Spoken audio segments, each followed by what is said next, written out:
नमस्कार मित्रों, the teacher show के एपिसोड 78 में एक बार फिर से आपका स्वागत है। और आज रोज की तरह हमारे साथ एक नए मेहमान हैं।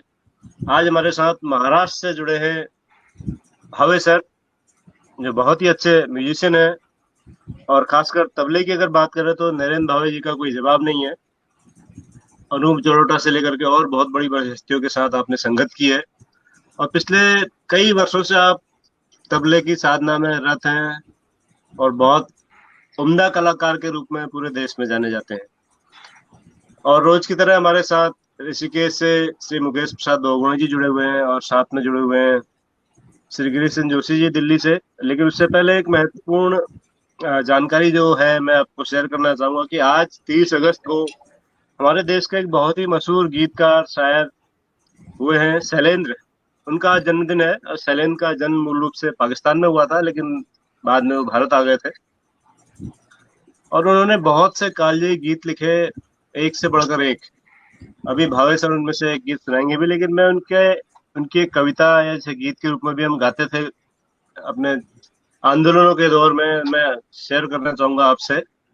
तू जिंदा है तो जिंदगी की जीत पर यकीन कर, अगर कहीं है स्वर्ग तो उतार ला जमीन पर। सुबह और शाम के रंगे हुए गगन को चूम कर तू सुन जमीन गा रही है कब से झूम झूम कर। तू आ मेरा श्रृंगार कर, तू आ मुझे हसीन कर, अगर कहीं है स्वर्ग तो उतार ला जमीन पर। तू जिंदा है तो जिंदगी की जीत पर यकीन कर। ये गम के और 4 दिन, सितम के और 4 दिन, ये दिन भी जाएंगे गुजर गुजर गए 1000 दिन। कभी तो होगी इस चमन पे भी बाहर की नजर, अगर कहीं है स्वर्ग तो उतारना जमीन पर। तू जिंदा है तो जिंदगी की जीत पर यकीन कर, अगर कहीं है स्वर्ग तो उतारना जमीन पर। हमारे कारवां को मंजिलों का इंतजार है, ये आंधियों की बिजलियों की पीठ पर सवार है। जिधर पड़ेंगे ये कदम बनेगी एक नई डगर, अगर कहीं है स्वर्ग तो उतारना जमीन पर। हजार वेश भर के हजार भेष धर के आई मौत तेरे द्वार पर, मगर तुझे न छल सकी, चली गई वो हार कर। नई सुबह के संग सदा तुझे मिली नई उम्र, अगर कहीं है स्वर्ग तो उतार ला जमीन पर। जमीन में पेट जमी में पेट में पली अगन पले हैं जल जले, न टिक सकेंगे भूख रोग के स्वराज ये। मुसीबतों के सर कुचल बढ़ेंगे एक साथ हम, अगर कहीं है स्वर्ग तो उतार ला जमीन पर। और अंतिम इसका बंद है कि बुरी है आग पेट की, बुरे हैं दिल के दाग ये। बुरी है आग पेट की, बुरे हैं दिल के दाग ये, न दब सकेंगे एक दिन बनेंगे इनकलाब ये बहुत बड़ी चुनौती है सत्ताओं को सैलेंथ की, कि बुरी है आग पेट की, बुरे हैं दिल के दाग ये, न दब सकेंगे एक दिन बनेंगे इनकलाब ये। गिरेंगे जुल्म के महल, बनेंगे फिर नवीन घर, अगर कहीं ये स्वर्ग तो उतार ला जमीन पर। तो जिंदा है तो जिंदगी की जीत पर यकीन कर। तो इन्हीं पंक्तियों के साथ मैं हमारे आज के मेहमानों को चाहूंगा कि वो हमसे रूबरू हो। नमस्कार सर। नमस्कार सभी को। जी भावे सर, आपका बहुत बहुत स्वागत है सर हमारे शो में। आप सुन पा रहे हैं भावे सर? हाँ बोलो। आपका स्वागत स्वागत है सर द टीचर शो में। आप जो है तबले का बात करें पर्टिकुलर, तो आप हमारे पहले विशेषज्ञ शिक्षक हैं जो इस शो में तबले के आचार्य के रूप में प्रतिभाग कर रहे हैं। और आपका आज तो हालांकि मैं जी सर। हाँ आपके सबके साथ तो आज मजा आ जाएंगे, कोई प्रॉब्लम नहीं। बिल्कुल सर, बिल्कुल सर, आपने बहुत अच्छी तैयारी की हुई है और आपके संगतकार भी मैं देख रहा हूँ बहुत वरिष्ठ हैं, हमारे साथ जुड़े हुए हैं इस वक्त। तो आपका स्वागत है सर।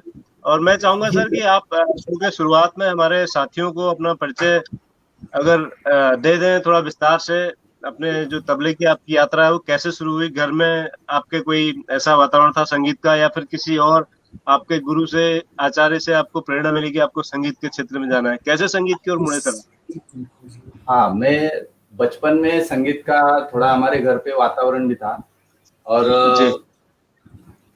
बचपन में वो संगीत से लगाव हो गया था और तबला सीखने की तमन्ना बहुत थी। और तबले में ही कुछ प्रोफेशन बनाना, ये भी उम्मीद उस वक्त थी। लेकिन मैं 5वीं में था तब मैं तबला सीखना शुरू किया। और उसके बाद 11वीं 12वीं में जाके मैं तबले का जो क्लासिकल एजुकेशन है वो क्लासिकल एजुकेशन मैंने शुरू किया। और उसके बाद जब मुझे अपने मेरे गुरुवर्य पंडित जयंत नाइक से मुलाकात हो गई और उनके यहाँ संगीत के लेसन में लेने लगा। तो उसके बाद 12 साल तक मैंने संगीत की साधना ये तबले में की और इसमें बहुत आनंद मिलता है। आपको सभी को मालूम है कि संगीत ये बहुत बड़ी शक्ति है और मन को बहुत प्रसन्नता देती है। और ये यात्रा वहां से शुरू हुई 5वीं तक के, अभी तक मैं संगीत की आराधना कर रहा हूँ। और एक स्कूल में, यहाँ के चोपड़ा स्कूल में प्रिंसिपल पद पर मैं यहाँ पे काम कर रहा हूँ। और प्रिंसिपल का ये सब काम संभाल के और ये आर्ट भी संभालना बहुत मुश्किल होता है, लेकिन बच्चों के साथ और बच्चों को पढ़ाना, बच्चों को सिखाना, बच्चों को गीत मंच के जरिए ले जाना। और मैंने एक प्रयोग किया है हमारे स्कूल में कि 800-900 बच्चे एक साथ गीत गाते हैं।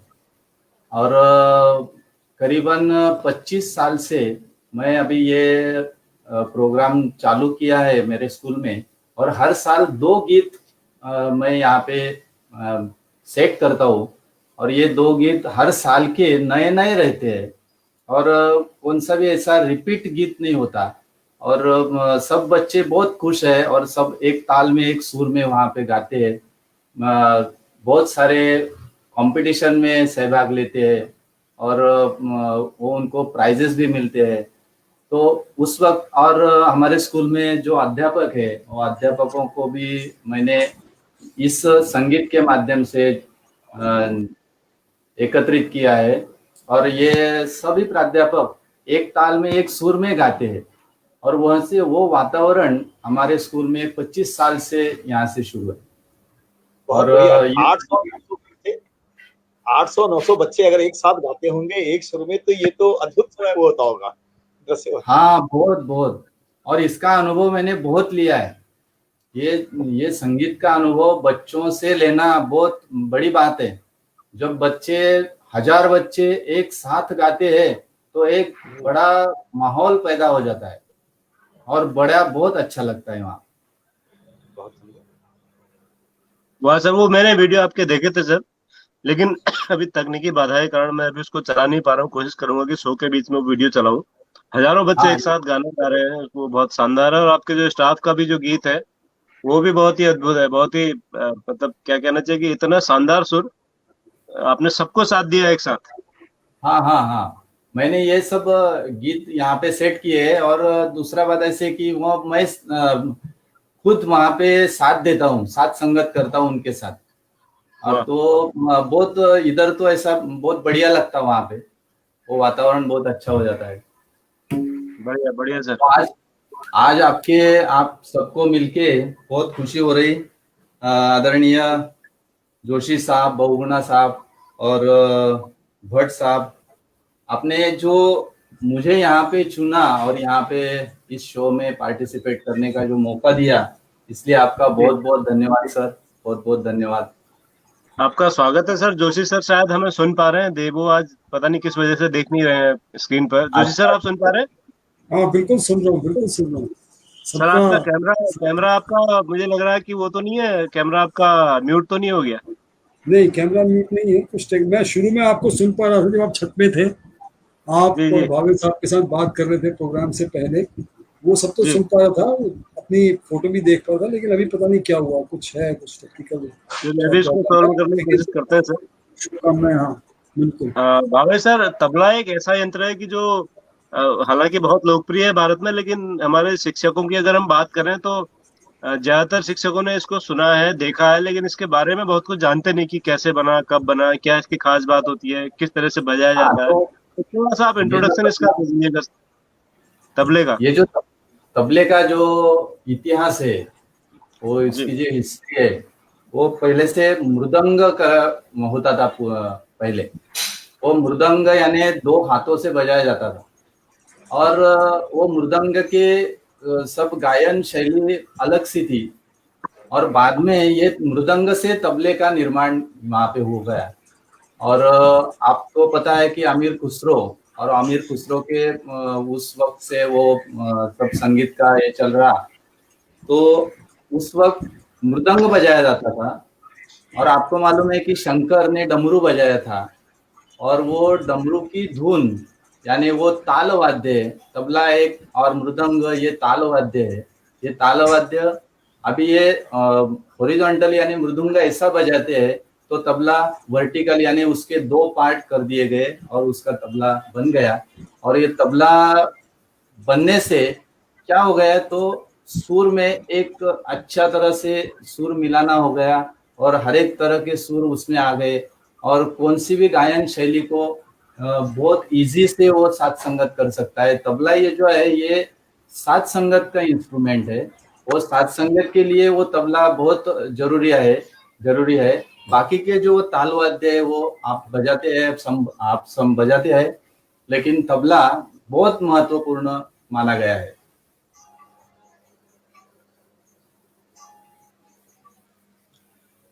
भाई साहब, ये तबला, ढोल, मृदंग, नगाड़ा, इनमें कुछ समानता है या मतलब संगीत की दृष्टि से कोई अंतर है क्या? शास्त्र की नहीं, संगीत की दृष्टि से बहुत अंतर है उसमें। हर एक अलग अलग गायन शैली के लिए अलग अलग वाद्य बजाए जाते हैं। अभी तबला जब भी आप बोले तो तबला क्लासिकल म्यूजिक में ज्यादा से ज्यादा बजाया जाता है। मृदंग जो है तो वो धमार, ध्रुपद धमार जो गायकी है वो गायकी में मृदंग ज्यादा से ज्यादा बजाया जाता है। ऐसा अलग अलग गायन शैली के लिए वो अलग अलग ऐसे वाद्य बजाए जाते हैं। और वो जो आप बोल रहे हैं वो नगारा वगैरह, वो नगारा आप मंदिरों में देखते हैं, वो मंदिरों में सब नगारा, वो राजवाड़े में वो नगारा जब बजता है तो उसमें ताल सुर ऐसा इतना नहीं रहता ताल, लेकिन सब लोगों को इकट्ठा करने के लिए वो जो कुछ ध्वनि निर्माण करना उतना ही उसका मकसद रहता है। बढ़िया बढ़िया। तो सर कार्यक्रम की शुरुआत में आप क्या सुनाने वाले हैं? आज कहाँ से शुरू करने वाले हैं? एक शैलेंद्र का गीत सुनाते हैं, और वो उसके साथ संगत कैसे करना है वो भी मैं बताऊंगा कि साथ संगत और इसमें क्या फर्क है।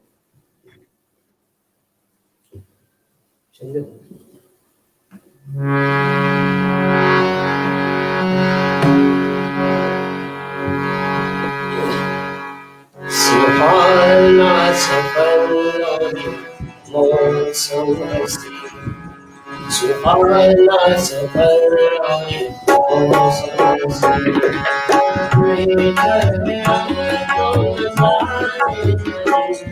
सुहाना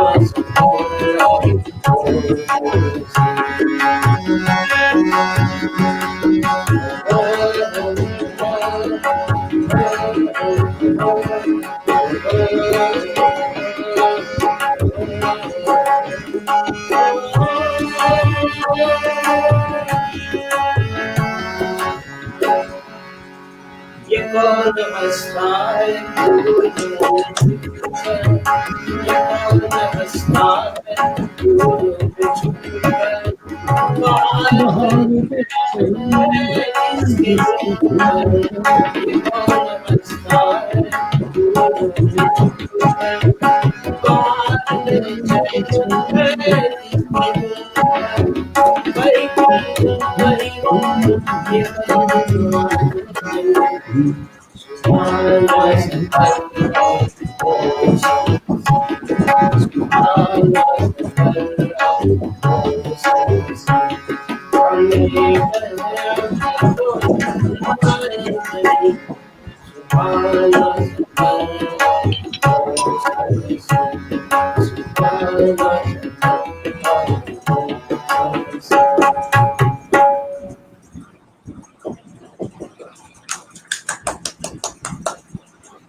बहुत सुंदर, बहुत सुंदर।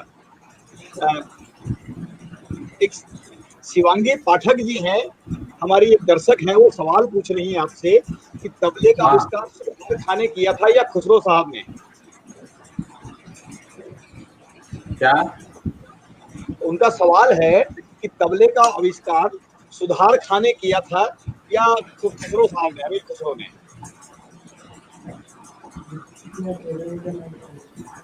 नहीं, वो जो इतिहास है वो अलग अलग तरीके से सामने आता है, जी ऐसा कुछ नहीं। हाँ, ठीक ठीक ठीक। इतिहास साइलेंट है। कुछ कहानियां गढ़ दी गई कि अमीर खुसरो साहब ने बुलाया, मृदंग को तोड़ा और तब बोला और वो बोला तबला, लेकिन सब गलत है, किसी को नहीं पता। साहिर का जो गीत है ये सुनावनी सब बातें है, और हाँ। ये बातें सभी लोग ऐसे बोलते हैं, और जहाँ पे भी लिखा है वो भी सच्चा है नहीं है वो मालूम नहीं। वो अफसाना जिसे अंजाम तक ले जाना हो नामुमकिन, उसे एक खूबसूरत अंजाम देकर छोड़ना अच्छा। हाँ, तो हम इस बहस में न पड़े कि सुधार खान साहब ने बनाया था कि अमीर खुसरो साहब ने बनाया था। Let the history be silent on this issue. Okay okay. Shivangi ji का प्रश्न बहुत प्रासंगिक है, लेकिन क्या करें, इतिहास अपने में तो छुपाए हुए राजों को तो छुपे रहने दो, पर्दे में रहने दो। सही बात है।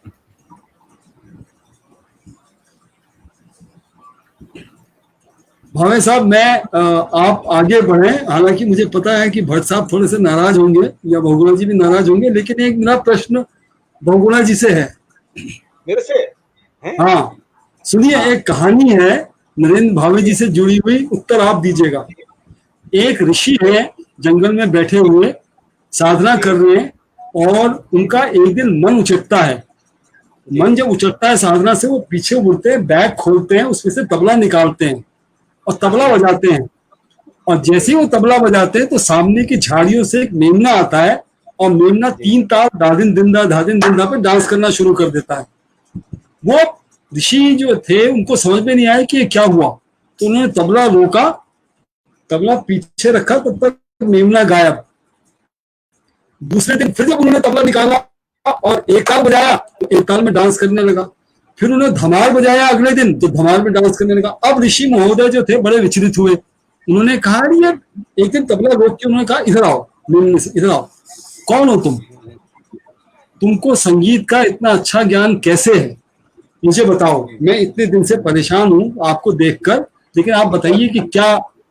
तो भगवान जी, आप बताइए कि तबले की मेमने ने क्या जवाब दिया होगा? मेरे ख्याल है मेमने की माजी या पिताजी की खाल रही होगी उस पे, उसको अपनी क्या बात, जी जी, बिल्कुल ठीक। हाँ, तो उन्होंने कहा, मैं न मैं कोई गंधर्व न किन्नर, मैं ऋषिवर। जब आप तबले पे ताल देते हैं तो मुझे लगता है कि मेरी माँ मुझे बुला रही है। और नरेंद्र भावे जी को पता होगा, हालांकि रजनीकांत शुक्ल जी ने लिखा कि मेरे गहनगर का भी एक घराना है, लेकिन दिल्ली का भी एक घराना तबलों में है। और उसके एक बहुत बड़े संगीतकार हशमत खान साहब हुए थे। हशमत खान साहब हमारे कार्यालय आए, और मैंने जब ये कहानी सुनाई तो वो रो पड़े, कहते, जोशी जी क्या कह दिया। बहुत तबले के बड़े ज्ञानी, बहुत नाम है उनका, हशमत खान साहब का। उनके सुपुत्र बड़ा अच्छा काम कर रहे हैं। तो उन्होंने कहा, हशमत खान साहब ने मुझे एक बात और बताई। उन्होंने कहा, जोशी जी बिल्कुल ठीक कह रहे हैं, तबले की जो पूड़ी है जिसको नरेंद्र जी बजा रहे हैं, ये बकरी की बनती है, बकरे की नहीं बनती।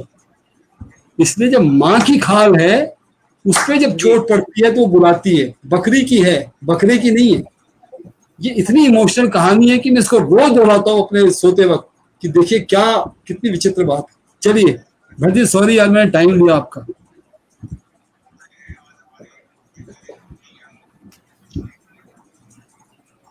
अरे भट्ट जी कहाँ गए, विधवे हो गए? यही हूँ सर, यही हूँ। मेरे ख्याल में नेटवर्क की आज दिक्कत है। अच्छा, हाँ, मेरी तो दिक्कत है उनकी। नहीं, मैं यही हूँ सर, दिख नहीं रहा हूँ क्या? दिख रहे हो। जी जी, वो थोड़ा सा लैपटॉप की दिक्कत है, तो कभी फोन से कभी लैपटॉप से ऐसे ही काम चल रहा है। ऐसे ही चल रहा है सर, क्या करें। भट्ट जी कोशिश करिए वो वीडियो अगर चला सके। हाँ सर, वो कोशिश कर रहा हूँ, लेकिन वो लैपटॉप थोड़ा हैंग हो रहा है। तो भावे सर से सुनते हैं, तबले के कुछ बोल सुनते हैं सर, फिर आगे बढ़ते हैं। जो बेसिक्स थोड़ा सा सर, जो आप, जिससे कि लोगों को समझ में आए कि तबला कैसे बजाया जाता है, क्या क्या उसमें होता है। हाँ, उसमें मैं अभी थोड़ा सा सोलो तबला वादन जिसको बोलते हैं, जी जी, लहरे पे स्पेशल तबला, और उसमें थोड़े से एक पेशकार और एक कायदा, ये बजा के आपको दिखाता हूँ, सब दर्शकों को दिखाता हूँ, अपने टीचर लोगों को दिखाता हूँ। और कुछ गत और परण और कुछ ऐसे टुकड़े जिसमें आप इन्हें तबले का कुछ बोल वहाँ पे आते, वैसे यहाँ पे दिखाना चाहता हूँ। मध्य नहीं, हाँ, मध्य नहीं मध्य लाइन। विलंबी।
क्या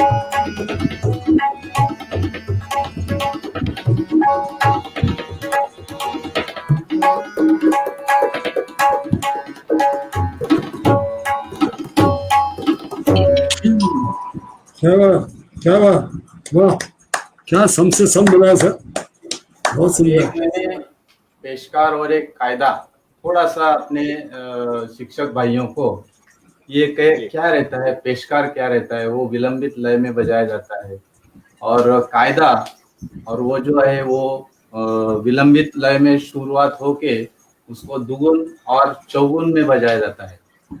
तो ये जो तबले के जो बोल है, तबले के बोल उस लय में ही मिठास में अपने को लगते हैं। तो ये दो आइटम मैंने आपके सब भाइयों को, सब दर्शकों को यहाँ पे पेश किए। और साथ संगत और तबला वादन यानी सोलो तबला वादन, इसमें बहुत फर्क है। जो आदमी साथ संगत करता है, क्यों हमेशा साथ संगत करता है, उसको थोड़ा सा तबला, स्वतंत्र तबला वादन में यानी सोलो वादन में थोड़ी सी दिक्कत होती है, क्योंकि वो जो उसका जो रियाज है, वो रियाज करना और एक स्किल है, तबला जो बजाना है, एक अपना ये एक अलग सा वो स्किल है, उसमें बहुत मेहनत लगती है, लगान लगता है, और तुम्हारा जितना रियाज तुम करेंगे उतना ही तबला आपका ऐसा खुलेगा। तो मुझे पता है कि मैं जब तबला सीखने जाता था मेरे गुरु के यहाँ, तो हम कम से कम 6 घंटे या 7 घंटे कंटिन्यू तबले की रियाज करते थे। और वो जो तबले पे अपना जो हाथ है, वो हाथ सेट करने के लिए उतना रियाज बहुत जरूरी है। आपको कुछ मिलाना हो, आपको कुछ पाना हो, तो आपको रियाज की बहुत सख्त जरूरी रहती है। तो मैं भाइयों को, सबको, इस दर्शकों को ऐसा बताऊंगा कि आपको कौन सा तो भी एक स्किल होना चाहिए। आपके पास एक स्किल होना चाहिए, वो तबला रहे, वो हारमोनियम रहे, वो गाना रहे और शिल्प कला रहे, कौन सी भी कला, एक आर्ट अपने पास हमेशा होना चाहिए। उससे अपने मन को शांति मिलती है। हम ये आर्ट से अपना जीवन जो हम जीते हैं, उसमें वो जीवन वो जो अर्थपूर्ण होता है और अपने लिए वो जीता है। तो इसलिए आर्ट एक हर एक को आनी चाहिए, कुछ तो भी आर्ट आनी चाहिए, वो चित्रकला हो या शिल्पकला हो या तुम्हारा गायन हो या वादन हो, कौन सी भी आर्ट। अभी तो ऐसा है कि इलेक्ट्रॉनिक इंस्ट्रूमेंट्स भी बहुत है अभी, वो इलेक्ट्रॉनिक इंस्ट्रूमेंट्स का बजाना ये भी एक बड़ा अलग सा ऐसा स्किल है। जैसा वो कंप्यूटर चलाना, कंप्यूटर ऑपरेटर, उसका भी एक स्किल है। तो कौन सा भी एक आर्ट अपने पास परफेक्ट होना चाहिए, और वो आर्ट होने के कारण, वो कला आपके पास होने के कारण अपना जीवन बहुत आनंददायी होता है। बहुत सुंदर, बहुत सुंदर, बिल्कुल सही कहा। मन की बात कह दी आपने। हाँ बहुत, क्योंकि ये मैंने अनुभव किया है।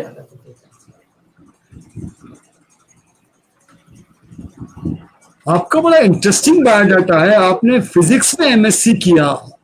हाँ यस सर। और फिर आप संगीत से जुड़े। नहीं, आपका जो पहले से जुड़े थे, ठीक है।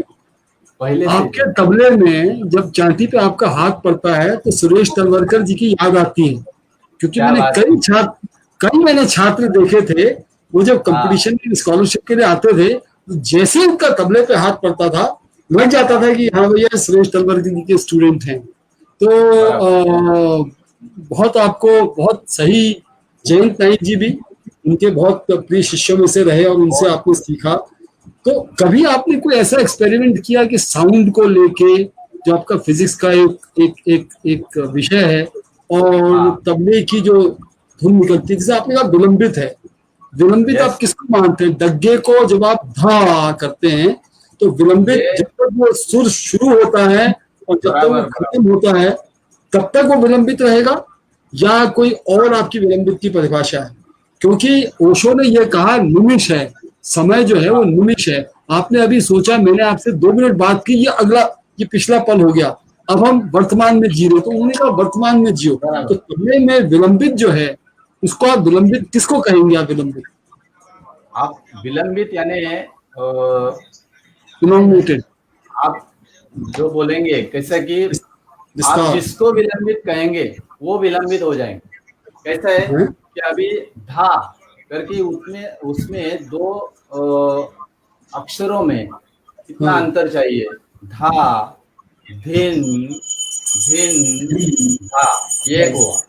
और इससे विलंबित किया तो धा धिन धिन, 2 अक्षरों में जितना आप अंतर करेंगे वो विलंबित लय हो जाएंगे। और द्रुत लय यानी विलंबित लय जो प्रमाण मान के उसके डबल करके वो द्रुत लय होगा। क्योंकि ख्याल गायकी में ऐसा है कि ख्याल गायकी में बहुत बहुत ऐसा विलंबित गाते हैं। और वो विलंबित, वो उनको क्यों ऐसा लगता है कि ये ख्याल गायकी में सब उनको जो स्वरों की नजाकत है, वो नजाकत दिखाने के लिए वो विलंबित गाना पड़ता है। तो इसलिए वो विलंबित लय यानी 2 अक्षरों में और 2 मात्रा में जो अंतर है वो तुम जितना बढ़ाएंगे, तुम बोले कि वो कितने सेकंड होना चाहिए, तो उसका कोई ऐसा प्रमाण नहीं वह ये सेकंड होना चाहिए। लेकिन अच्छा तबला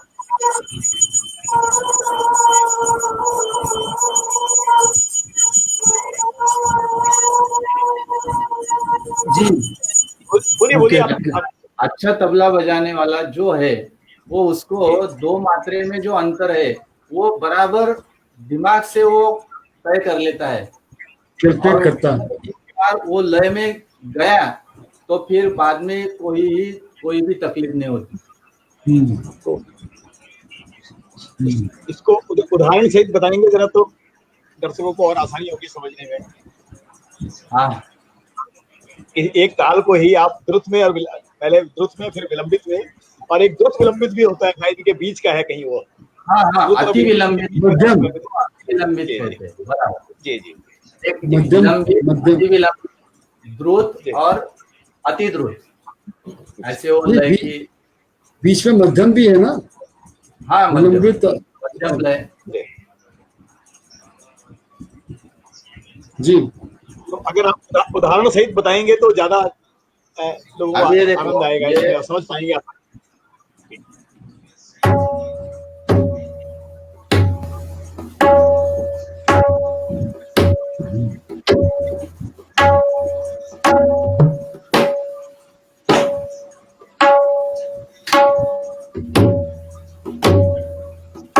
ये मैंने विलंबित तय कर ली और इसके हिसाब से उसका दुगुन करना है, यानी डबल करना है।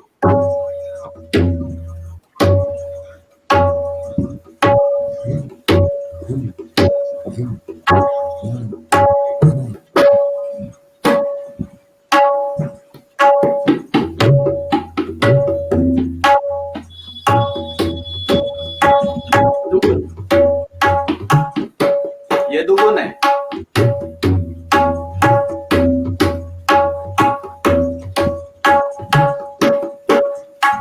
इसके चौगुन होगी, चौगुन, ये चौगुन होगी, 3 ताल, चौगुन, 3 ताल, ये 3 ताल है। 3 ताल। हाँ, ये हर एक ताल में विलंबित, दुगुन और चौगुन में बजा सकते हैं। बहुत सुंदर, बहुत सुंदर, वाह।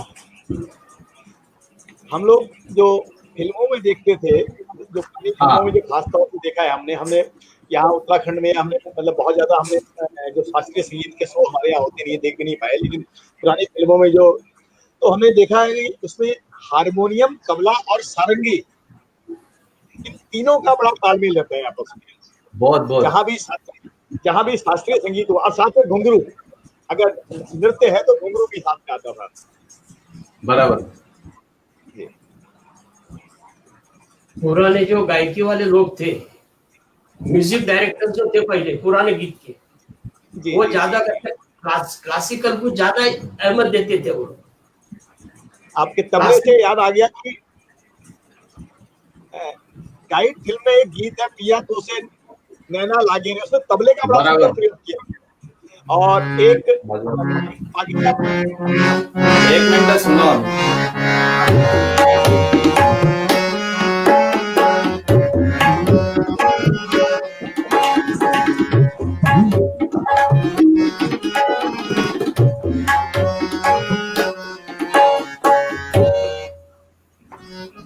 ये एक गीत को साथ संगत करने का एक अलग सा ढंग होता है।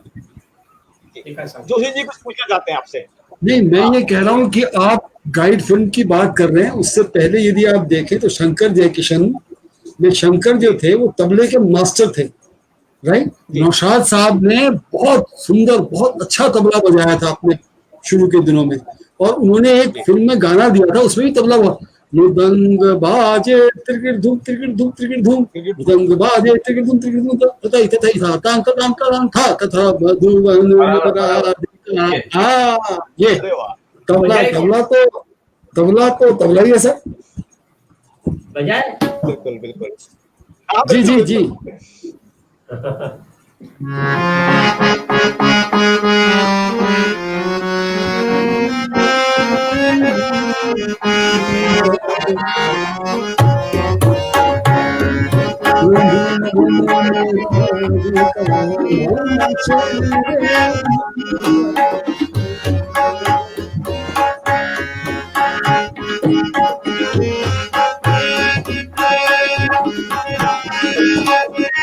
वाह,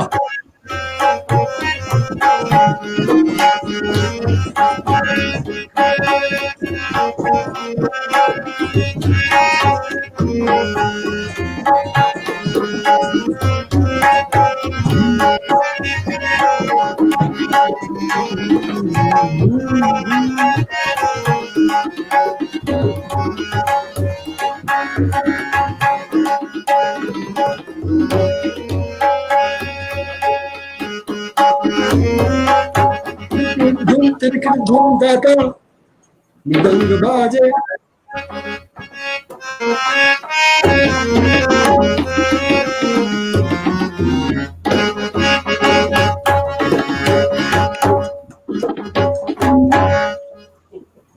वाह क्या बात, मेरे लिए मजा आया। One of my favourite songs. Set करने पड़ते हैं। हाँ सेट कर। जी जी। नहीं, बड़े बहुत बहुत सालों बाद ही गाना सुना मुझे, तो भगवान जी की बात पे याद आया कि तबले का प्रयोग बहुत बहुत गाने ऐसे हुए, बहुत गाने ऐसे हुए जिसमें तबले का बहुत सुंदर प्रयोग, उसमें तबले का प्रयोग बहुत नजाकती से किया गया है। बिल्कुल बिल्कुल ठीक कह रहे हैं, बिल्कुल ठीक।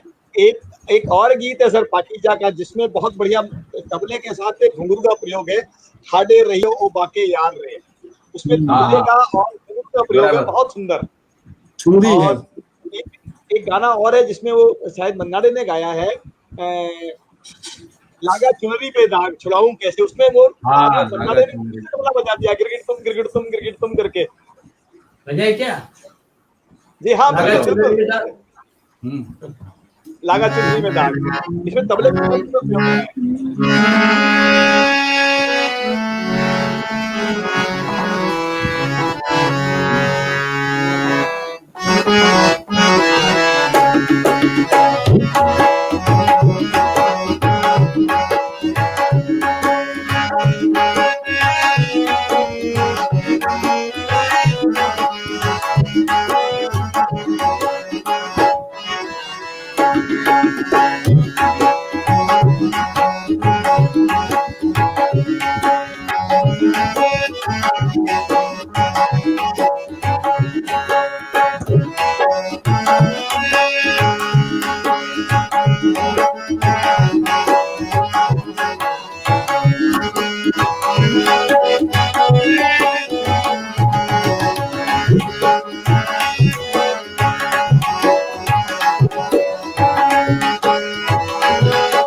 वीरेंद्र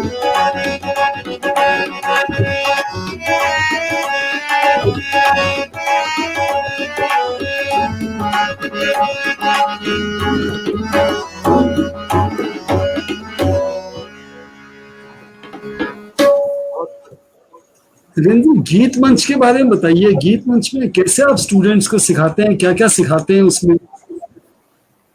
गीत मंच में जो देशभक्ति पर गीत होते हैं, वो देशभक्ति पर गीत जो है वो हर एक क्लास में पहले बिठाया जाता है। वो 5वीं 6वीं 7वीं वो हर एक क्लास में 60 और 50 ऐसे बच्चे होते हैं। तो वो 50 और 60 बच्चों को पहले वो सिखाया जाता है, वो सुनाया जाता है। और मुझे ऐसा लगता है कि गीत जो है तो बिठाने से पहले वो सुनने से ज्यादा बैठ जाता है। वो हर रोज यानी 5 मिनट 10 मिनट वो हर रोज गीत उनको सुनाया जाता है। वो सुनने से वो गीत बराबर बैठ जाता है। और वो सभी बच्चों को इकट्ठा करके बाद में वो सब सेट किया जाता है, कहाँ पे बोलना है, कहाँ पे शुरू करना है, कहाँ पे खत्म करना है, ऐसा। लेकिन पूरे महाराष्ट्र में बाल गीत मंच की बड़ी सशक्त परंपरा है, मेरे को लगता है। और इसमें कंपटीशन वगैरह भी होते हैं आपके? कंपटीशन बहुत होते हैं। और हम अभी 2-3 साल से मातृ मंदिर विश्व संस्था पुणे और वहां से ज्ञान प्रबोधिनी करके एक बड़ी संस्था है, बड़ी संस्था। हाँ, वो संस्था से हम जुड़े हैं अभी। उस संस्था में क्या होता है कि ये जो देशभक्ति पर गीत है, समूह गीत है, वो हर एक स्कूल में उसका कंपटीशन होता है। और वो बहुत से महाराष्ट्र में जो स्कूल है वो वहाँ पे पार्टिसिपेट करते हैं वो कंपटीशन में। और हम परीक्षक वहाँ पे ले जाते हैं, वहाँ पे या उस स्कूल में। और पिछले साल हमने करीबन 25 स्कूल में विजिट किया और 25 स्कूल में बच्चों से ये जो देशभक्ति पर गीत है वो सुना और उसका परीक्षण किया। तो ये जो उत्तर महाराष्ट्र का जो विभाग है, वो उत्तर महाराष्ट्र का विभाग वो हमारे पास यहाँ पे वो सब अरेंजमेंट करने को हमको उसका दायित्व मिला है जी। तो उसमें करीबन 25 या 30 स्कूल पार्टिसिपेट होते हैं हर साल में। और हर साल में हम वो स्कूल में विजिट करते हैं। वो अलग अलग कोई प्रोजेक्ट्स होंगे उनके स्कूल के और हमारे स्कूल के कुछ प्रोजेक्ट होंगे, वो बच्चों को बताते हैं। वहाँ पे टीचर्स लोगों की मुलाकात लेते हैं, वहाँ पे उनको बताते हैं। और ये ज्ञान का जो आदान प्रदान है, वो आदान प्रदान वहाँ पे हमारा चलता रहता है।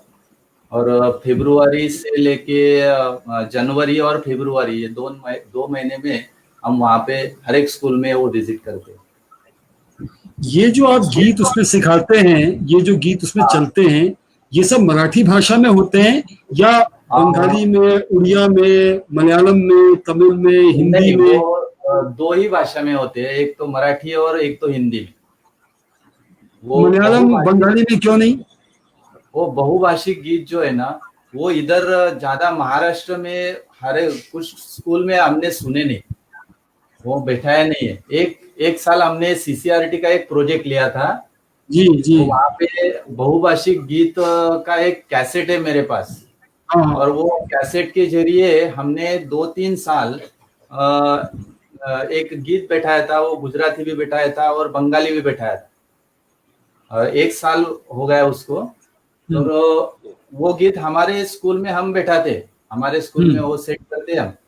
लेकिन बाकी के स्कूल में हमको अभी तक कोई मिला नहीं कि ऐसा गीत। मुझे लगता है कि आपके अंदर संगीत का इतना बड़ा भंडार है महाराष्ट्र में, और वो ज्यादा एनरिच होगा यदि आप अन्य राज्यों के म्यूजिक टीचर से कुछ वार्तालाप करें, कुछ ऐसा एक स्टेज हो, कुछ ऐसा मंच हो।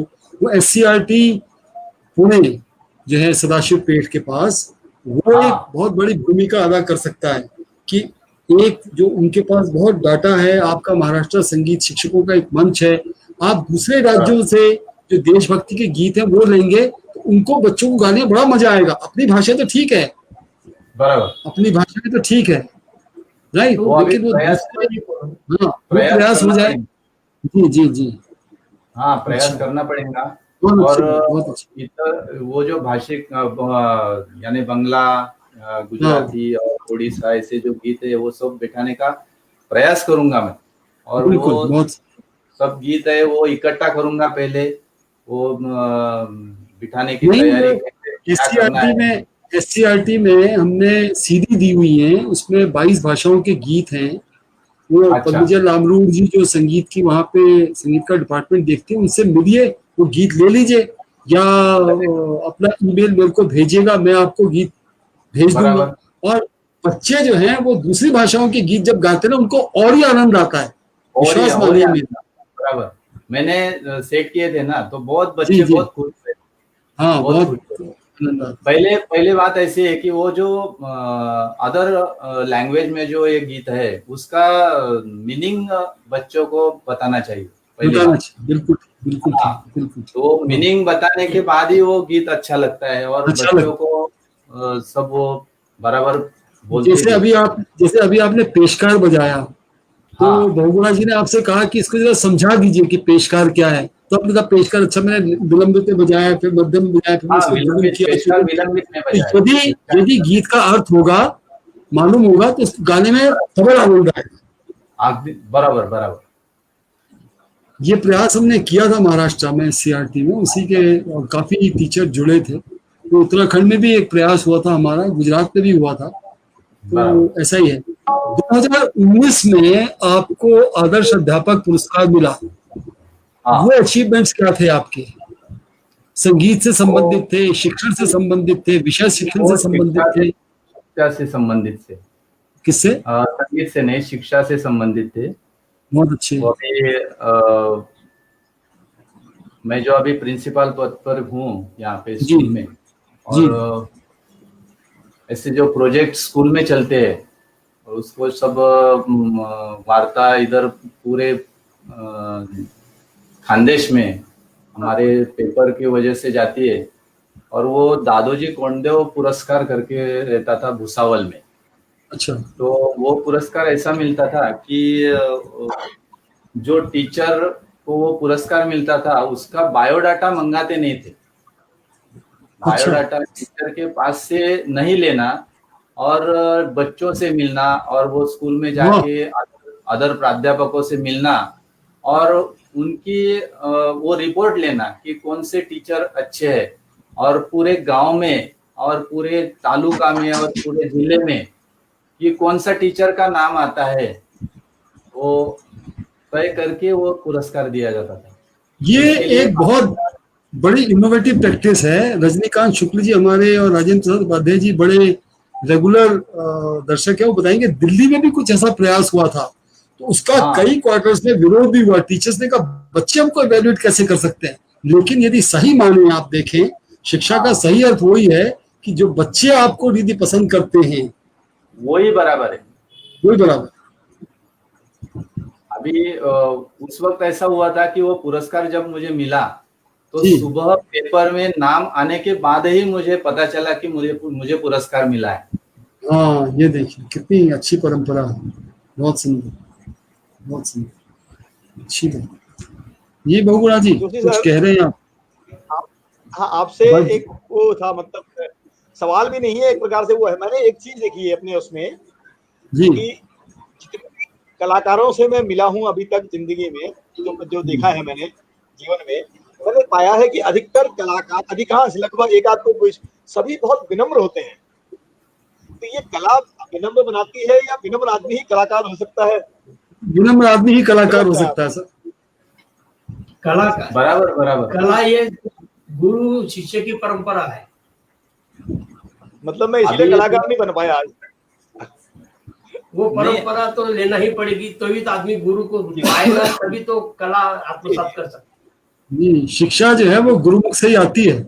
यस, हम जो गुरु के पास जाते थे शिक्षा लेने के लिए, तबले की शिक्षा मैंने जो ली जयंत नाइक से, वो जी हमारे उनके घर में जाता था तबला सीखने के लिए। तो उस वक्त जी 2-4 विद्यार्थी उनके पास तबला सीखने के लिए आते थे। लेकिन ऐसा लगता था हमको कि हमारे घर गया हूं मैं, मेरे घर गया हूँ और वो गुरु के जैसा बर्ताव नहीं करते थे हमारे साथ, बेटे जैसे, एक मित्र के जैसा, और सिखाने के वक्त तो पूरा हमसे करवा लेते थे वो, ऐसा है। चलिए, मुझे लगता है कि जैसे आपने तबला बजाया और वो गुरुजी हारमोनियम बजा रहे हैं, तो हाँ। ऐसे लोग जो इंस्ट्रूमेंट बनाते हैं ना, इंस्ट्रूमेंट के सुर को साधते हैं, उनकी कितनी बड़ी साइंस की समझ रहती है, उनकी कितनी बड़ी साधना रहती है कि वो एक इंस्ट्रूमेंट जो आप बजा रहे हैं, जो आप हारमोनियम बजा रहे हैं, ये वो उसको, उनको भी कभी हमको इस प्रोग्राम में भटजी और बहुगुणा से अनुरोध करूंगी, ऐसे कलाकारों को भी जो बनाते हैं इंस्ट्रूमेंट, उनको भी लाया जाए ताकि उनसे समझा जाए संगीत की बारीकियां क्या होती है। मेरे पास एक अनुभव था कि हमने एक एक एक जो राजस्थान की एक ट्राइब है लंगा मंगड़िया, और वो गाते हैं राजस्थान में, जोधपुर जैसलमेर के एरिया में गाते हैं, तो वो एक इंस्ट्रूमेंट बनाते हैं कमांचा और सारंगी। उनसे हमारे मेरी जो डायरेक्टर थी, उन्होंने पूछा कि ये कैसे बनता है, तो उन्होंने कहा जी ये तो वो बनाते हैं। अकस्मात ये हुआ कि वो सज्जन वहां पर आए, वो पता कौन थे, वो एक ट्रक ड्राइवर थे, ट्रक ड्राइवर जो जैसलमेर जोधपुर की सड़कों में ट्रक चला रहे हैं। वो उनसे ऐसे हमने पूछा कि ये बताइए, यदि मैं आपसे पूछूं नरेंद्र भावे जी, ये बताइए कि संसार सृष्टि जो है ये कैसे इसका उद्भव हुआ, तो आप कहेंगे जी संसार सृष्टि का उद्भव, आप 2 मिनट बोलेंगे, 3 मिनट बोलेंगे। उस ट्रक ड्राइवर ने, आप विश्वास नहीं मानेंगे, कम से कम 2.5 घंटे एक्स टेम्पोर एक जमीन पर बैठ के, हम उनके सामने बैठे हुए थे, 2.5 घंटे विदाउट एनी बायोब्रेक, उसने समझाया कि हमारी लोक परंपराओं में सृष्टि का उद्भव कैसे हुआ। ये साधना है, ये विनम्रता है जो बताती है कि इंस्ट्रूमेंट कैसे बनता है और कलाकार कैसा होता है। बराबर बराबर, बहुत बढ़िया। ऐसे अनुभव, ऐसे कई सारे अनुभव मुझे हुए, तो मैं बड़ा कलाकारों के प्रति नतमस्तक हूँ कि आपने एक कला की साधना की। हम तो ऐसे ही रह गए, जैसे बहुगुणा जी कह रहे हैं कि मैं कलाकार नहीं बन पाया। मैं भी सोचता हूँ कि मेरे को कलाकार बनना चाहिए था, तबला सीखना शुरू किया, पिताजी को देखा तबला बजाते थे, तो त्रिगढ़ा तक तो सीखा, उसके बाद फिर छोड़ दिया संगीत सीखना। तो वो सब सरस्वती का वरदान होता है जो आता है। जी बराबर बराबर। बहुगुणा जी या भट्ट जी जो हमारे संचालक हैं, ये विभिन्न कलाओं में निपुण है, इनको है सरस्वती का वरदान, चाहे लक्ष्मी जी का हो पता नहीं है, लेकिन सरस्वती का वरदान तो है उनपे। कोई वरदान नहीं, किसी देवी की आज तक कोई कृपा ही नहीं की करते। अरे वो आप यार पॉजिटिव चीजें देखो ना, आप सोचते हो, आप पढ़ते हो, आप कमेंट करते हो, आप लोगों को खुश करते हो, कितनी बड़ी, ये भी एक सिफत है, ये भी एक वरदान है। नहीं तो करोड़ों लोग इस दुनिया में, 130 133 करोड़ लोग हैं, कौन किसको, सब अपने बारे में ही सोचते हैं ज्यादा। आप आते हैं, आपने 100 घंटे 76 घंटे प्रोग्राम में दे दिए, आपको देख के आप शिक्षकों को बातें आमने सामने, तो वो एक बहुत बड़ी सिफत है सर, बहुत बड़ी बात है। भावे साहब, एक सवाल पूछ सकता हूं मैं? हाँ बोलो। जो इन्होंने कहा कि जो कवि जोशी जी ने जो बात कही, मैं उसी से जुड़ा हुआ सवाल है। जो तबला बनाते जो लोग हैं, तो वो सामान्य रूप से कोई भी तबला बना सकता है या उसके लिए भी कोई विशेष ज्ञान की आवश्यकता पड़ती है, खास तरह की लकड़ी, खास तरह का? इसके लिए स्वर ज्ञान की आवश्यकता पड़ती है, स्वर ज्ञान। नहीं, स्वर ज्ञान के अलावा लकड़ी की, मिट्टी की, सबकी आवश्यकता पड़ती है सर। आप केरल में नरेंद्र भावे जी, नावों की रेस होती है, पूरा विश्व से लोग देखने आते हैं उस नावों की रेस को, ओणम के दौरान जो होती है। केरल की नावों पे हमने काम करना शुरू किया तो पता चला कि केरल की नाव जो बनती है, उस लकड़ी को कितने सालों तक पानी में और तेल में रखा जाता है। बराबर, राइट, और तेल में रखा जाता है, विशेष किस्म के तेल में रखा जाता है, विशेष उसका ट्रीटमेंट होता है। तो हर चीज में साइंस है। हम लोग लगा रहे बहुत दिन दारा, बिल्कुल साइंस है, विज्ञान है। वो जो हमारे परसों आए थे, उन्होंने बड़ी अच्छी बात की कि हिंदी को वो विज्ञान की तरह पढ़ाते हैं। मुझे महेंद्र ध्यानी जी थे और बहुत अच्छा लगा उनकी बात को सुन के कि हर चीज में विज्ञान है, हर चीज में गणित है। रुपए पैसे में ही गणित नहीं है, विषय को लेके। इसीलिए संस्कृति जो है, संस्कृति जब हम शब्द बोलते हैं तो उसमें सब चीजें समाहित हो जाती हैं। बराबर। अभी जी। एक महाराष्ट्र में हमारे कुछ ऐसे गीत प्रकार है, वो गीत गीत प्रकार। प्रकार से साथ संगत कैसे करना है, ये थोड़े थोड़े एक झलक हम दिखा रहे हैं आपको। बिल्कुल बिल्कुल बिल्कुल। गजल भी है उसमें, भारुड़ भी है एक थोड़ा सा मराठी में। जी जी तो जी ऐसे जी। उसकी साथ संगत कैसे करते हैं, एक थोड़ा सा एक 10 मिनट तक आपको बताएंगे। हाँ, ये भारुड़ जो आपने शब्द कहा, भारुड़, एक अभी निर्मला अष्टपुत्री जी आने वाली है 5 या 6 तारीख को, वो पूरा भारुड़ का परफॉर्मेंस देने वाली है इस प्रोग्राम में। यस यस, बहुत सुंदर, अलग सा परफॉर्मेंस है वो भारुड़ का, अलग सा बहुत बढ़िया। परफॉर्मेंस। हाँ, अभी आपके सामने एक गजल प्रस्तुत करता हूँ, गजल, गजल। बहुत अच्छा, हिंदी वाह, गजल। जी करिए करें सर, स्वागत है आपका।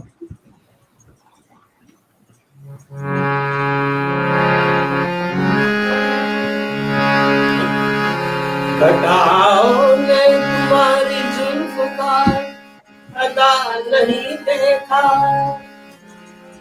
सितारों में भी ऐसा चांद सा मुखड़ा नहीं देखा।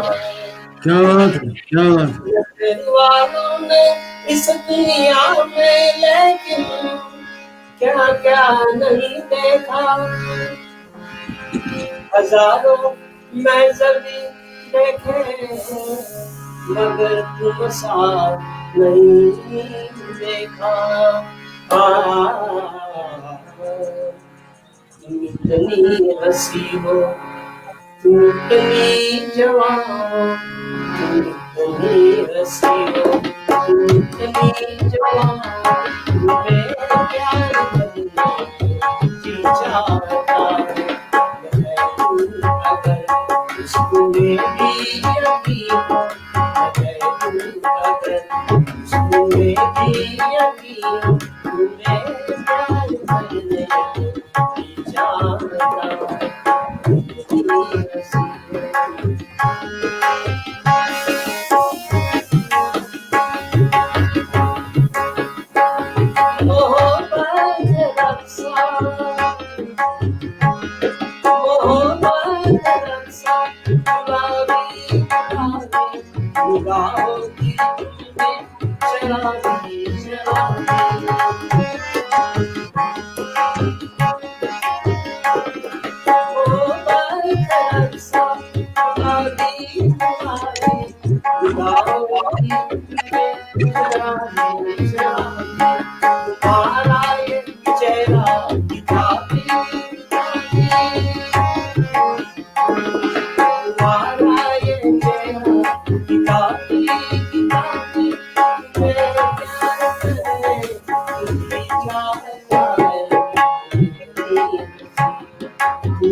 बहुत बढ़िया, बहुत सुंदर। और मेरे ख्याल से नेटवर्क की कमी से, जोशी सर आप मेरे को सुन रहे हैं क्या? जोशी सर भी चले गए। भाभी साहब आप सुन रहे हैं मेरे को? हाँ सुन रहा। अभी एक भारुड़ आपके पास आपके साथ पेश करता हूँ। जी जी बिल्कुल बिल्कुल। अरे थोडंसं नुसतं बघ घ्यायचं.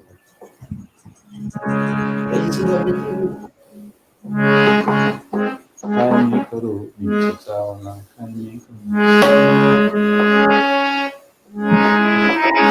दुसरे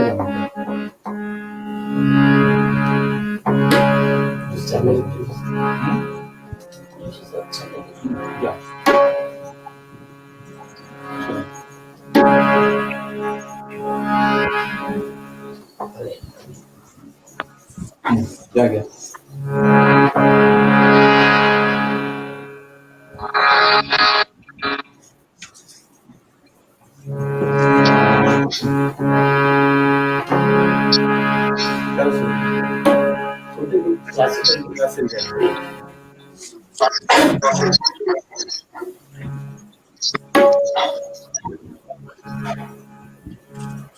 आया सर, चालू करें? चलो शुरू कर दो. हाँ बिल्कुल बिल्कुल हाँ करिए अभी। हाँ शुरू शुरू। अब आपके सामने एक छोटा ख्याल प्रस्तुत करते हैं क्लासिकल। जी। आई रे बदलिया सावन आई रे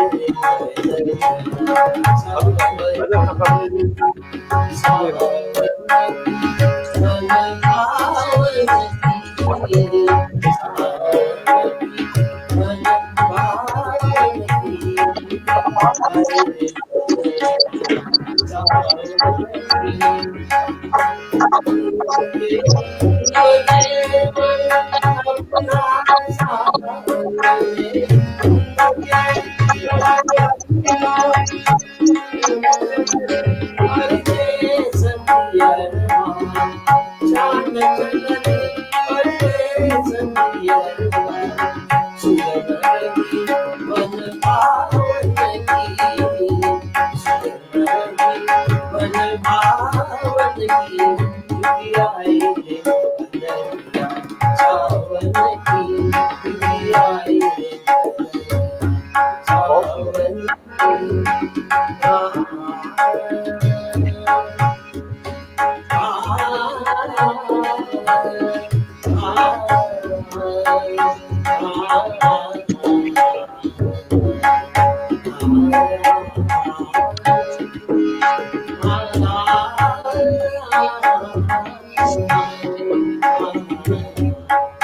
बहुत बढ़िया, बहुत सुंदर। और हम अभी चाहते हैं कि नेटवर्क की दिक्कत के कारण से हमारे मुख्य होस्ट देवनंदन भट्ट जी और डॉक्टर जोशी जी जो हमारे विशेषज्ञ हैं वो स्क्रीन पे नहीं दिखाई दे रहे हैं। भट्ट जी आ गए हमारे भट्ट जी आ गए। बहुत बढ़िया सर। थोड़ा सा आवाज इको तो नहीं आ रही? हाँ आ रहा है आवाज आपको? हाँ आ रही लेकिन आ रही आवाज सुनाई पड़ी सर मेरी? बहुगुणा जी इको तो नहीं है? बहुगुणा जी इको तो नहीं है? बहुगुणा जी इको तो नहीं है? इको है, क्रैकिंग ऑफ साउंड आ रही है। एक मिनट सर आप बात करें, मैं एक मिनट दोबारा। जी भावे साहब। हाँ बोलो। जब ये संगीत की सभाएं होती हैं, जब ये बहुत सारे वाद्य यंत्र वाले एक साथ बैठते हैं बजाने के लिए किसी गायक के साथ में, तो शुरुआत से पहले अक्सर वो सितार वाला या हारमोनियम वाले एक दूसरे के साथ भी ट्यूनिंग करते हैं। बराबर, ट्यूनिंग बोलते हैं उसको। तो हाँ ट्यूनिंग बोलते हैं। तो मुख्य रूप से मैंने देखा कि वो हारमोनियम के साथ ही करते हैं। हाँ बराबर, सुर तो हारमोनियम में है ना। अच्छा, और तबले तो ये तबला मृदंग ढोलक ये लोग कैसे ट्यूनिंग करते हैं फिर आपस में? वो तो हारमोनियम पे ही करना पड़ता है ट्यूनिंग। अच्छा, तबला भी हारमोनियम में ही करते हैं? हाँ यस तबला भी हारमोनियम पे ट्यूनिंग करते हैं। सब वाद्य जो है ताल वाद्य वो हारमोनियम पे ट्यूनिंग करते हैं। दिखाओ एक मिनट, एक आवाज। अभी ये जो है तबला जो है अभी ये स्वर में मिलाया है काली एक में। ये तबले का और ये पेटी का जो स्टैंडर्ड सुर है वो एक ही है, वैसा एक सुर में मिलाना पड़ता है। ये जो तबला है ये जो अलग तरीके से वो जरा उसको बेस बोलते हैं।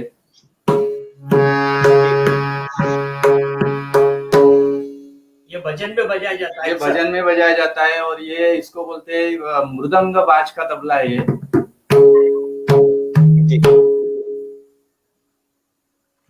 तो सर मैं तबले से बहुत सारे हमारे कलाकार जो होते हैं वो तमाम तरह की अलग ध्वनियां भी निकालते हैं संगीत के अलावा। जैसे आपने हाँ शोले फिल्म बराबर, देखी थी, शोले में घोड़े की टॉपों की आवाज होती है। और घोड़े बहुत की सारे सर आवाज कुछ होती ऐसे। है, जी जी, कुछ ऐसे हम चलने की चाहेंगे आवाज हमारे होती है, दर्शकों को प्लीज दिखाइएगा ये सर। भी कर सकते हैं ना। जी जी।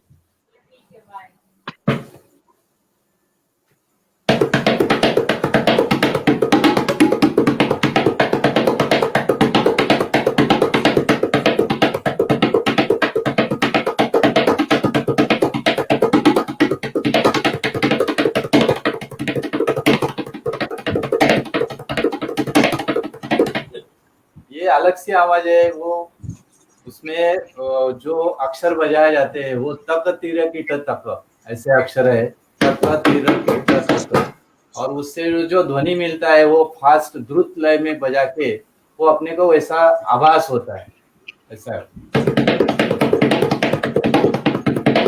जैसे कि ट्रेन चल रही है, जैसे कि कुछ ये है, ऐसा ऐसा वो आवाज उसके साथ होता है। अलग अलग तरीके से आवाज ये तबले पे निकालते हैं, तो बहुत वो भी बढ़िया लगता है, कोई उसका प्रॉब्लम नहीं।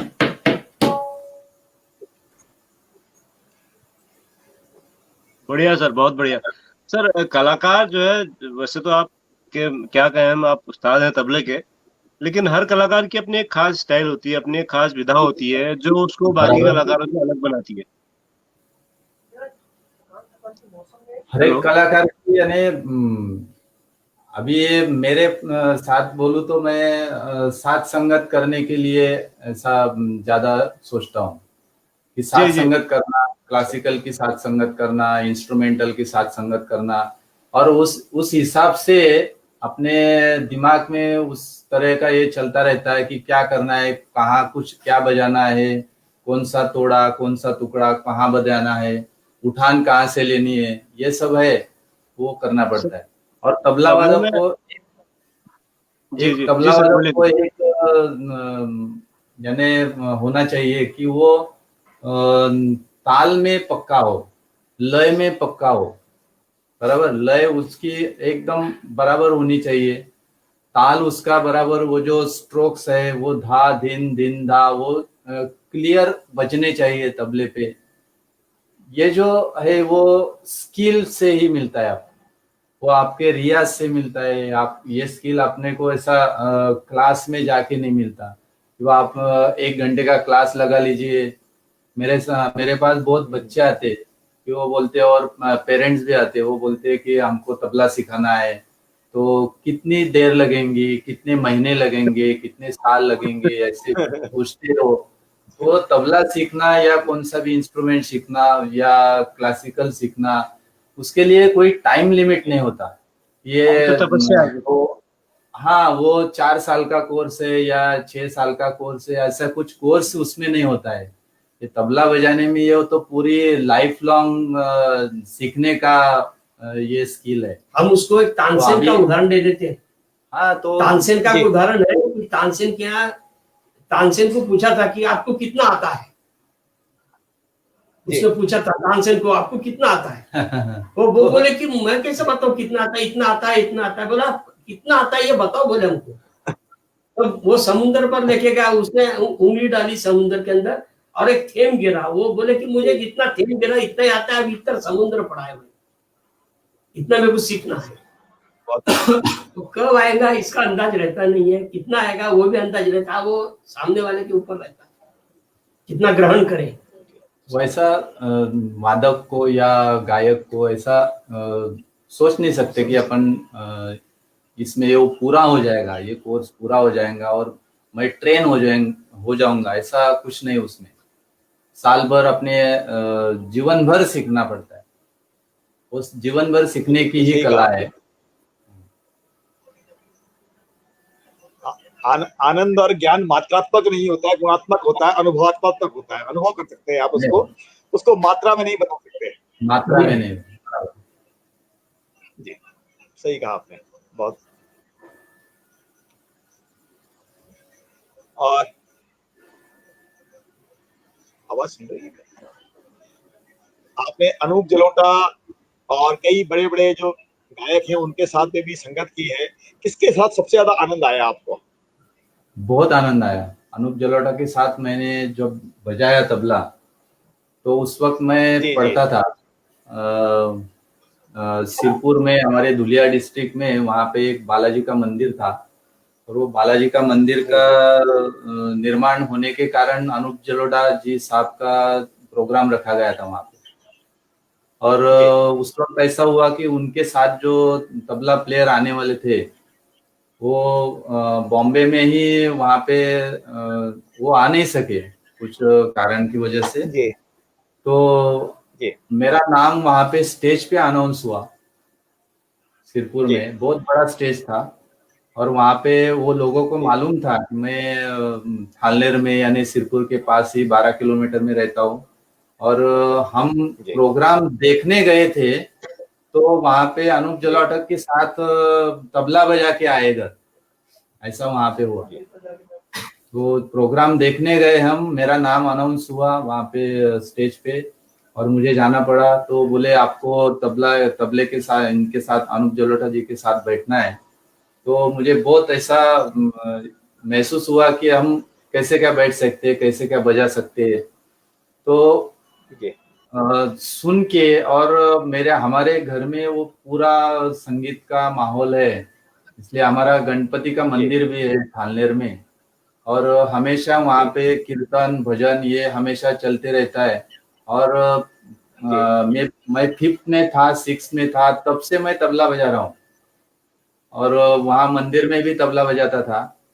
और सिरपुर में जाके वहाँ पे मेरा एक क्लास था, तबले का क्लास मैंने खोला था, और वहाँ पे तबले के सब सेट्स वगैरह पड़े थे। अनूप जलोटा जी के साथ बैठना यानी अच्छा तबला होना। तो मैं क्लास में जाके तबला का सेट वगैरह सब लेके आया, स्टेज पे आया, और 3 तास अनूप जलोटा जी के साथ मैंने तबला बजाया। उनको ऐसा महसूस नहीं हुआ कि मेरे साथ जो तबला वादक थे वो नहीं है, और कुछ कमतरता, वो कुछ अपनी कमी महसूस हुई, वैसा कुछ हुआ नहीं। इंटरवल में उन्होंने बताया कि ये थालनेर और ये जो सिरपुर तालुका प्लेस है, ये तालुका प्लेस में इतना अच्छा तबला बजाने वाला हमें मिला, ये मेरा बहुत भाग्य है। वो ये परिस्थिति में कोई तबला बजाने वाला नहीं मिलता तो उनका प्रोग्राम शायद कैंसिल हो जाता।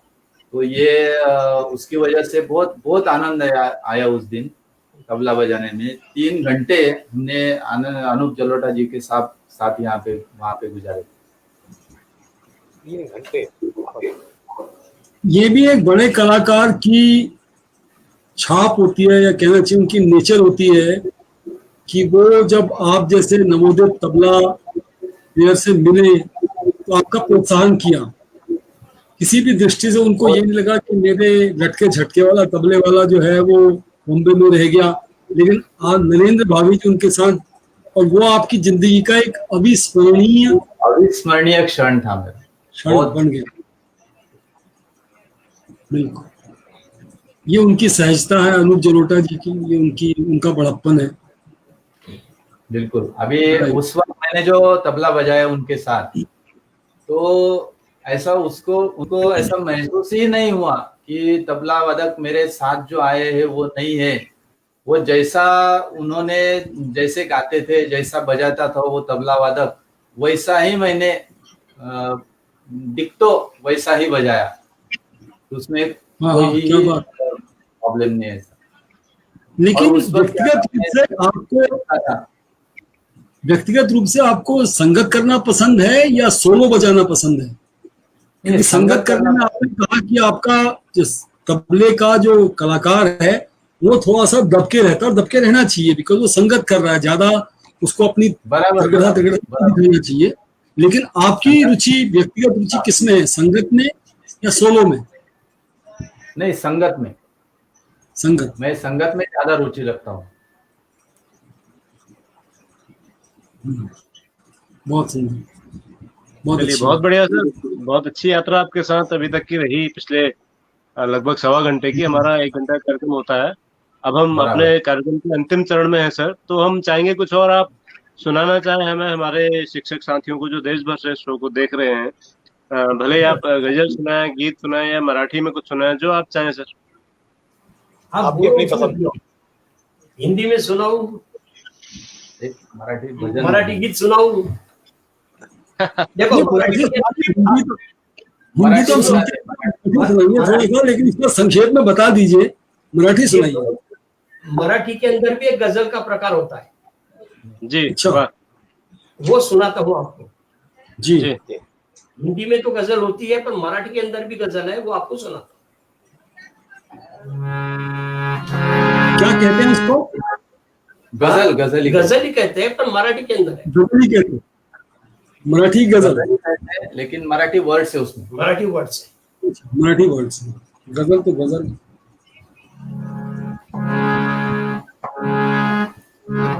प्यारो की तरह प्यारो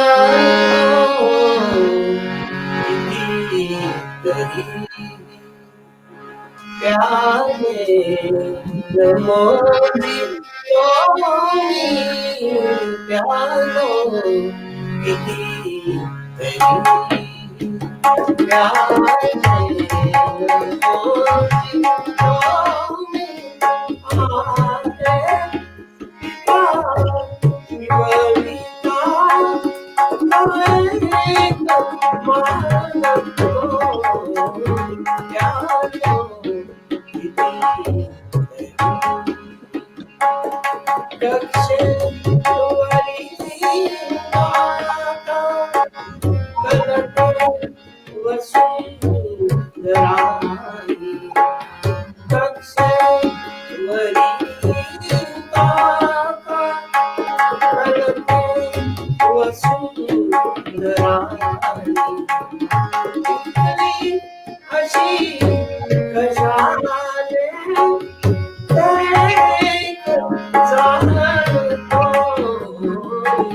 वाह।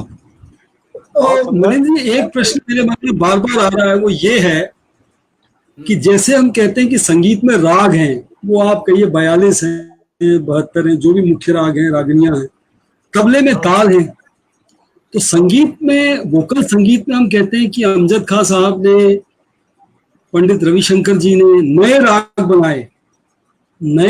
बनाए, कुछ कहते हैं कि नहीं, नए राग तो बनते ही नहीं है, वो जो पुराने हैं वही है। ठीक है, ये बहस है, और कुछ लोग मानते हैं, कुछ लोग नहीं। तबले में ऐसा क्या होता है? तबले में जो आपकी तालें हैं, निश्चित तालें हैं, उसके अलावा भी नई नई तालें बनती रहती है, परम्यूटेशन कॉम्बिनेशन होता रहता है। तबले में भी होता रहता है ना। अच्छा। 9.5 मात्रा का ताल है, 9.5, 15.5, ओके, ऐसा भी ताल है उसमें। सवारी है, पंचम सवारी है।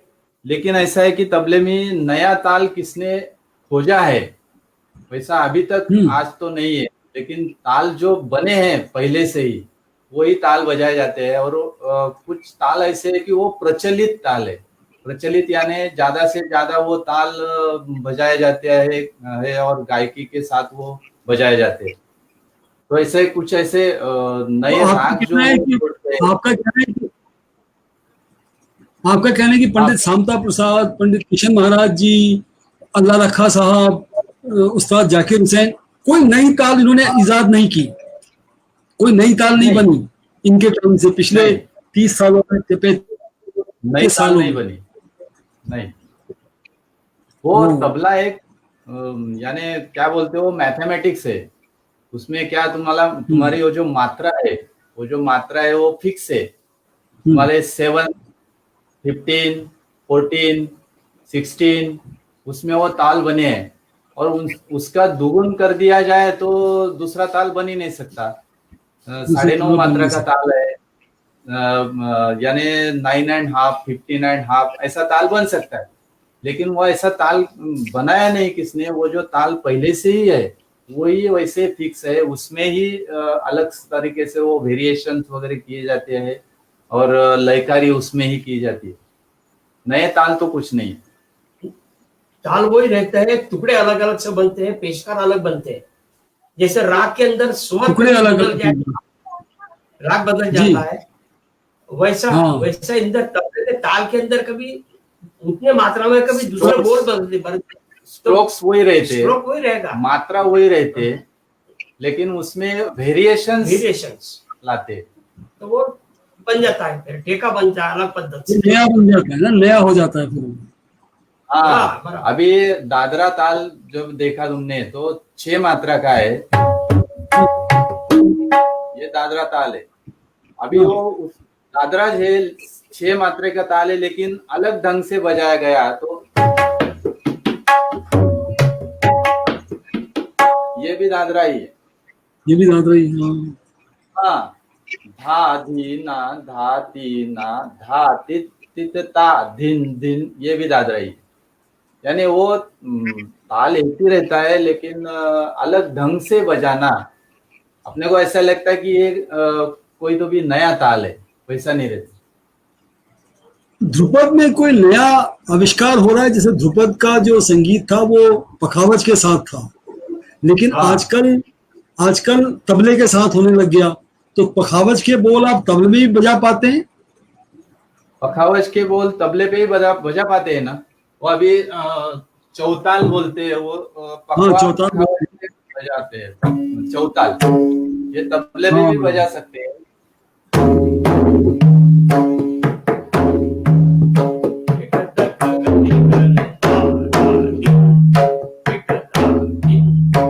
ये जो ताल है इसको खुला बाज कहते हैं। खुला बाज में कुछ ताल ऐसे होते हैं वो खुला बाज में ही बजते हैं, वो तबले पे बजाने के लायक नहीं रहते। तो ये जो चौताल है वो खुला बाज का ताल है, वो मृदंग पे बाज पे बजाने से ज्यादा अच्छा लगता है। एक नियमित पाठक है हमारे प्रोग्राम में आज, शिवांगी जी, वो कह रही कि अधिकतर ताल देवी देवता के नाम से भी हैं। इसका मैं थोड़ा सा खुलासा वो जब विस्तार से बताएं कि कैसे ताल जो है वो देवी देवता के नाम से हैं। ये मुझे समझ में नहीं आया, लेकिन हो सकता है वो ठीक हो, क्योंकि मैं ताल, त्रिताल या चौताल या दादरा को देवी देवताओं से नहीं जोड़ पा रहा हूँ। उनका कहना है कि अधिकतर ताल देवी देवता के नाम से भी हैं। हाँ, है ना। अच्छा, सरस्वती ताल है, सरस्वती ताल है, हाँ सरस्वती ताल देवी देवताओं के नाम से भी ताल है, लेकिन वो प्रचलित नहीं है। यानी वो प्रचलित ना हो। हाँ, प्रचलित यानी जैसे कि चलन में नहीं है। हाँ, वो जो ताल है वो ताल के अनुरोध से गायकी के अंग से नहीं बजाया जाता, और उसमें कोई सोलो तबला वादन भी नहीं होता। ऐसे कुछ तो भी ताल है, लेकिन वो उनका कहना बराबर है कि देवी देवताओं के नाम पे है, वहां पे है। जी जी जी। हाँ, कहने गणेश ताल, विष्णु ताल, आपने सरस्वती ताल की बात की, शिवांगी जी गणेश ताल, विष्णु ताल की बात कर रही हैं। बिल्कुल ठीक, बिल्कुल ठीक। हाँ, याद आया। आनंद आया, आज आनंद आया, मुझे तो बहुत आनंद आया। मुझे पता नहीं नहीं आनंद बहुत शानदार कार्यक्रम था। हाँ, विचार विमर्श अच्छा हुआ। अगर जो अब याद दे तो हम चलना चाहेंगे, क्योंकि समय हो गया है, करीबन 1.5 घंटा हमको हो गया है। लेकिन चलने से पहले हम एक बढ़िया सी ताल आपसे सुनना चाहेंगे, 2 या 3 मिनट की विदाई। अच्छा।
क्या बात। बहुत सुंदर, बहुत बढ़िया। आप सबसे मुलाकात करके बहुत आनंद मिला आज। सबको धन्यवाद। हमारे चलिए, मुख्य वार्ताकार भी आ गए हैं। बहुत अच्छा कार्यक्रम रहा सर। और मैं इस शानदार शाम के लिए, संगीतमय शाम के लिए, इस तबलामय शाम के लिए हमारे आदरणीय अश्विनी भावे सर का बहुत बहुत शुक्रिया अदा करता हूँ, और उतना ही शुक्रिया अदा करता हूँ उनके साथ बैठे हारमोनियम पर जो कलाकार जी, हैं, जी। उनका भी बहुत बहुत धन्यवाद। क्या और नाम है? शोभा जी, नाम है शिरीष भाई गुजराती। हाँ, सुरेश शिरीष भाई। भाई। हाँ, शिरीष भाई। गुजरात। हाँ, शिरीष शिरीष भाई गुजराती। हाँ, तो गुजराती भाई। मराठी दोनों एक साथ हैं, और हिंद देश के निवासी सभी जन एक है। गुजराती तो आता ही है। शिरीष भाई बहुत बहुत धन्यवाद, सदर आभार आपका भी और नरेंद्र जी का भी। जी, थैंक यू, और थैंक साथ Thank में you. हमारे को भोगड़ा जी को धन्यवाद, वो लगातार बने रहे। आज हम तमाम दिक्कतों में हैं पिछले कई दिनों से, स्वास्थ्य की और ये नेटवर्क की, दोनों तरह की दिक्कतों से रूबरू है। जोशी जी भी जी। लगातार बने रहे सर। और हम कोशिश करते हैं कि हर दिन एक नया रंग इस शो को दें, एक नई विधा के शिक्षक को हम आपसे रूबरू कराएं। तो आज हमने तबला और संगीत का आनंद लिया, तो कल हम फिर साहित्य की ओर लौटेंगे, और हम जलगांव से सीधे पहुंचेंगे टिहरी। वाह। कल शाम 7 बजे टिहरी से हमारे साथ होंगे गोकर्ण बमराड़ा जी, जो खुद में बहुत अच्छे साहित्यकार हैं और तमाम मंचों पर अपनी कविताएं, गीत वगैरह पढ़ते रहे हैं। तो शाम 7 बजे ठीक हमारे साथ होंगे टिहरी से लाइव गोकर्ण बमराड़ा जी। और भावे सर, आपका, मेरे पास शब्द नहीं है आपकी कला के प्रति भाव व्यक्त करने के लिए। आपको नमन है, और मैं उम्मीद करता हूँ कि आप इसी तरह से कला की ऊंचाइयों को निरंतर छूते रहेंगे। हालांकि कला में स्काई इज द लिमिट, लेकिन फिर भी एक बात शुभकामनाएं हम को सबकी ओर से। प्रभुदत्त लोगों को मिश्र जी का भी धन्यवाद। कहना जरूरी समझता हूँ कि भावे जी सर सर। का जो गांव है शिवपुर के जी पास में एक थालनेर करके गांव है।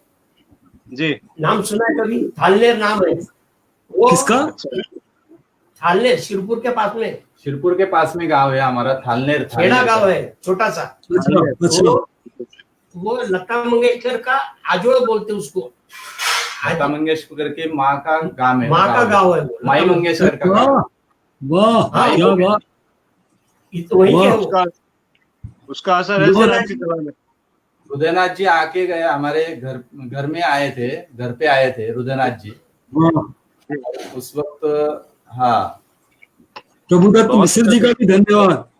प्रभुदत्त मिश्र जी ने प्रभुदत्त आपको मिश्र जी। इंट्रोड्यूस किया, तो हम उनके प्रति भी आभार प्रकट करते हैं। हाँ, हाँ। प्रभुदत्त मिश्र। मिसर साहब ने बहुत ही बोला सारे था, वाह। उनका ही बहुत बहुत धन्यवाद। जी। चलो हमारे सर, बहुत सारे दर्शक लगातार लाइव देखते हुए कमेंट भी कर रहे हैं सर। हम उनका भी आभार ज्ञापित करते हैं कि वो लगातार तमाम व्यस्तताओं के बावजूद इस टेलीविजन के युग में, इंटरनेट के युग में द टीचर शो के साथ बने रहते हैं, इसे सराहते हैं, बराबर। और हमें सवाल भेज के, हमें टिप्पणियां भेज के हमारा उत्साहवर्धन करते हैं। हम सबके प्रति आभार ज्ञापित करते हुए आप सबसे विदा लेते हैं। कल शाम ठीक 7 बजे मिलेंगे टिहरी से गोकर्ण बमराड़ा जी के साथ। तब तक के लिए नमस्कार, शुभ रात्रि, जय हिंद। सूरज। शुभ रात्रि। शुभ रात्रि। बहुत बहुत